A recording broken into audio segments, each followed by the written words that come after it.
তো গাইস আজকে আমি যাচ্ছি আমার ফ্রেন্ডের বার্থডে পার্টিতে। আমি একদম রেডি হয়ে গেছি।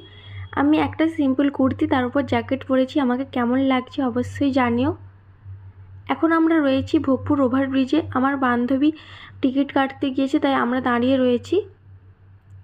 সবাই মিলে দাঁড়িয়েছি ট্রেন আসার অপেক্ষায়। এই শ্রাবণী, অনামিকা, এরই আজকে বার্থডে, আর রুমালি, আমরা সবাই মিলে যাচ্ছি। ট্রেন চলে এসেছে, ট্রেনের মধ্যে আমরা উঠে পড়েছি। আমরা পাঁশকুড়াতে চলে এসেছি। এই JSM শপিং কমপ্লেক্সেই আমরা খেতে এসেছি, ঘরে বাইরে রেস্টুরেন্টে। এখানে খাওয়ার দাওয়ার খুব ভালো। চলো এবার বান্ধবীকে গিফট দিয়ে দিই। এর মধ্যে ছিল একটা ব্যাগ আর কানের। চলো তোমাদেরকে দেখাই। ওর এই দুটো গিফটই খুব পছন্দ হয়েছে। এরপর আমাদের খাবার চলে এসেছে ললিপপ আর পরোটা। এখানে এটা খুব ভালো খেতে। চলো গাইস এবার বাড়ি যাই। আজকের ভিডিওটা এই পর্যন্তই। বাই।